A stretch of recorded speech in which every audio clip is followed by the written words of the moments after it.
wafat. Ketika Anda sadar Anda akan wafat, meninggalkan dunia ini, maka Anda mesti paham, udah punya bekal belum untuk pulang? Udah punya persiapan belum?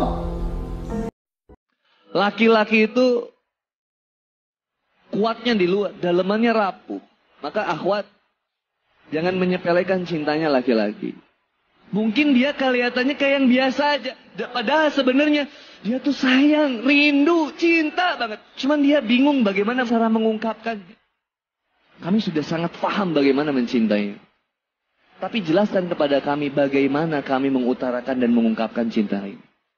Maka jangan tuntut aku menjadi kamu dan aku tidak akan menuntut kamu menjadi aku.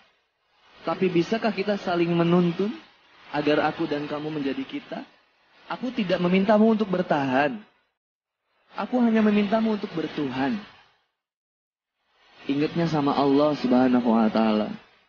Urusan cinta ini urusan yang ngeri sebenarnya. Kalau disepelein, tapi itu buat kita rapuh. Ketika seorang mengalami sakaratul maut, berandai-andai, laula akhartani ila ajalin qarib, kembalikan kami ke muka bumi sedetik saja, fasaddaqa, pasti bersedekah. Ibnu Qayyim al-Jauzi menjelaskan kenapa tidak disebut sholat, puasa, haji, tapi malah sedekah. Pertama, karena sedekah sangat meringankan sakaratul maut. Kedua, lampu yang paling terang di alam kubur. Pengen tenang dalam hidup, pengen tentram hatimu. Yang pertama, jangan terlalu khawatir akan kehidupan ini. Rezeki, jodoh, mati sudah diatur oleh Allah. Berusahalah semampumu, selebihnya serahkan kepada Allah, titipkan kepada Allah. Jangan sekali-kali kita malas untuk berdoa. Mintalah kepada Allah dan jangan menentukan hasil daripada doa. Tugas kami ya Allah hanya memohon dan meminta kepadamu, dan kami tidak ada kemampuan untuk menentukan hasil-hasil darimu.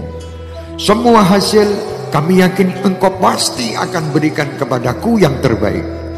Tidak mungkin engkau akan memberi kepadaku yang tidak baik, karena engkau telah menjanjikan sendiri di dalam Al-Quran. Engkau tidak mungkin membebani kami kepada beban yang tidak baik. Beban yang kami rasakan berat itu karena ketidakmampuan kami, karena kebodohan kami, karena kejahilan kami dalam menerima ujian-ujian yang kau berikan kepada kami.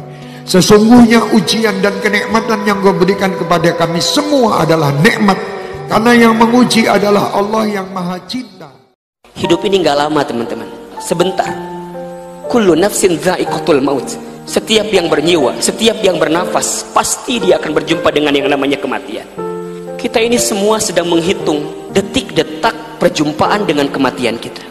Maka jika teman-teman masih diberikan kesempatan usia oleh Allah, ingat dua hal. Satu, boleh jadi karena amal kita masih sedikit, sehingga Allah berikan usia kepada kita agar di sisa usia kita memperbanyak amal kita. Atau yang kedua, boleh jadi karena dosa kita banyak, sehingga Allah berikan usia kepada kita agar di sisa usia ini kita memperbanyak bertaubat kepada Allah Subhanahu wa Ta'ala. Mudah-mudahan kita berteman di dunia, kelak kita pun semua berkumpul di surganya. Ketika sudah berada di alam kubur, orang-orang berkata, "Wahai Rabb kami telah melihat dan mendengar, maka kembalikanlah kami ke dunia, kami akan mengerjakan amal soleh." Ulama katakan, walaupun mereka minta dikembalikan ke dunia hanya 1 detik, walaupun mereka menangis sampai air mata habis, keluar darah habis, keluar nanah, sesungguhnya Allah tidak akan kembalikan mereka ke dunia walau hanya 1 detik. Karena ketika sudah di alam kubur, Allah tampakkan ganjaran setiap amal yang kita kerjakan di dunia ini sebesar apa, sehingga semua orang kaget dan menyesal, ingin kembali ke dunia untuk beramal walau hanya 1 detik. Sebelum itu terjadi, mumpung kita masih di dunia, manfaatkan setiap detik di hidup kita untuk taat sama Allah. Karena 1 detik kita di dunia saat ini sangat berharga untuk mereka yang ada di kubur. Tolong pegang kata-kata saya. Kita berlomba dengan maut, dengan kematian, dan kita tidak tahu kapan waktu kita untuk berpulang.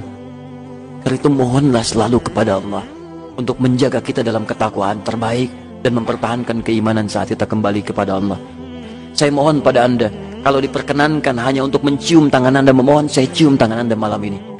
Saya mohon, buka lembaran baru kehidupan kita. Tidak ada manusia yang sempurna, kita bukan malaikat. Kemarin kita salah, siang tadi kita salah, tapi kita bisa berubah. Kalau Anda bisa memilih yang baik, kenapa mempertahankan yang buruk?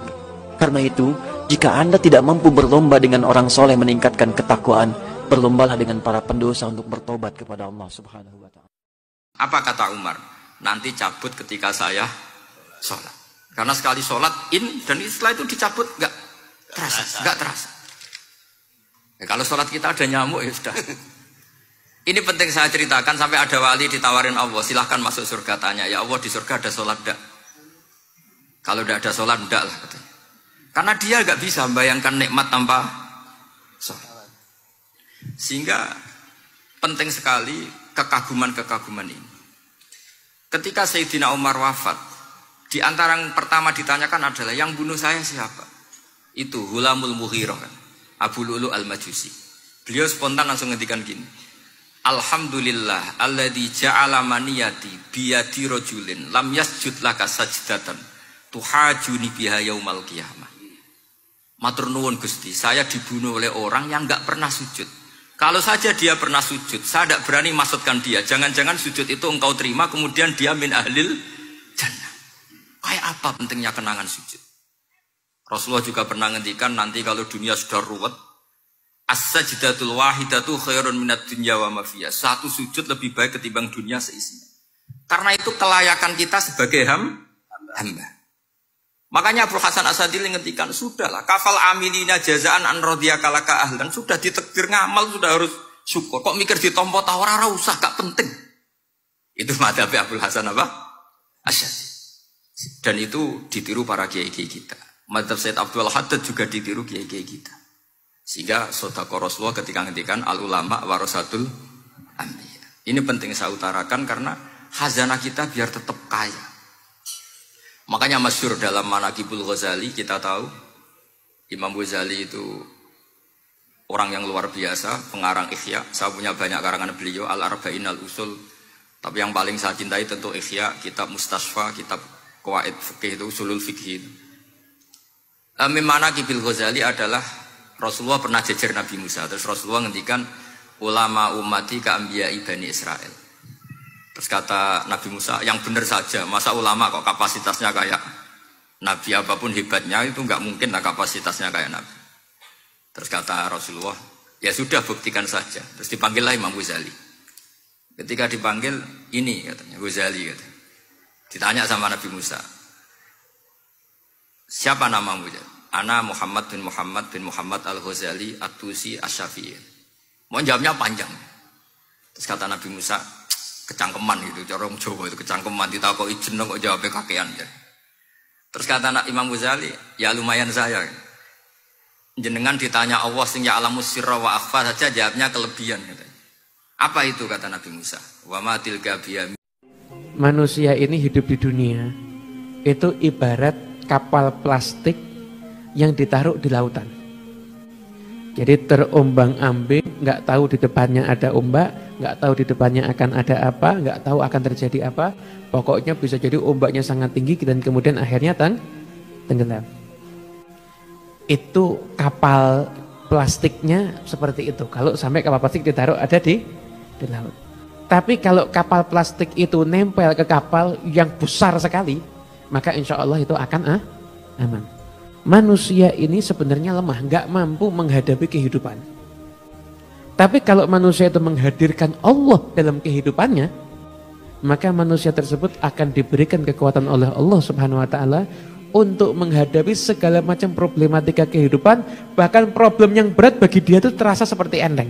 Kenapa? Karena dia melibatkan Allah dalam kehidupan. Kalau mau bahagia sholat. Sholat itu menuntaskan segala masalah. Masalah alam semesta itu cara nuntaskannya dengan sholat. Apalagi cuma masalah pribadi kita yang kecil. Bumi ini kalau gersang, tidak turun hujan, kita butuh hujan. Apa yang kita lakukan? Sholat istisqa. Permasalahan alam semesta saja bisa diatasi dengan sholat, apalagi hanya permasalahan pribadimu yang kecil dan sepele di mata Allah Subhanahu wa Ta'ala. Gak punya utang, gak nemu jalan untuk bayarnya, sholat. Langit itu gak nurunkan hujan, sholat diturunkan sama Allah Ta'ala. Masalah yang besar itu bisa teratasi dengan sholat, apalagi masalah pribadi manusia. Maka ketika manusia punya masalah, caranya untuk mendapatkan jalan keluar dari masalahnya bagaimana? Dekatkan diri kepada Allah Subhanahu wa Ta'ala.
Ya Allah ya Rahman ya Rahim, berikan keberkahan dalam hidup kami, berkah keluarga kami, berkah rumah tangga kami, berkah pekerjaan kami, berkah bisnis usaha kami, berkah tempat kami berpijak ya Allah, berkah negara kami ya Allah Indonesia. Jadikan negara ini ya Allah baldatun thayyibatun wa rabbun ghafurun. Ya Allah ya Rabb, siapapun di antara kami yang sedang punya kesulitan, yang sedang punya persoalan, yang sedang punya masalah ya Allah, hadirkan jalan keluar untuk semua kesulitan kami ya Allah. Ya Allah ya Rahman ya Rahim, maafkan kami ya Allah, barangkali karena banyak dosa yang belum Kau ampuni, bertubi kehidupan kami datang silih berganti masalah dalam hidup ini ya Allah. Maka ya Allah ya Rahman ya Rahim, kami mohon mulai hari ini perbaiki kehidupan kami, perbaiki iman. Pengen tenang dalam hidup, pengen tentram hatimu. Yang pertama, jangan terlalu khawatir akan kehidupan ini. Rezeki, jodoh, mati sudah diatur oleh Allah. Berusahalah semampumu, selebihnya serahkan kepada Allah, titipkan kepada Allah. Yang kedua, jangan biarkan hatimu kotor. Ketika hatimu kotor, nanti semuanya akan menjadi sempit. Berbagilah sahabatku dengan apa yang kau miliki, dengan ikhlas. Jangan pernah berharap kepada manusia, karena ketika engkau mengharap kepada manusia, maka kekecewaan akan kau dapatkan. Patah hati akan kau rasakan. Hidup ini simpel. Minta kepada Allah agar Allah memberikan rasa cukup dalam hatimu. Ketika engkau sudah memiliki rasa cukup dalam hatimu, insya Allah engkau akan mensyukuri apapun yang diberikan oleh Allah.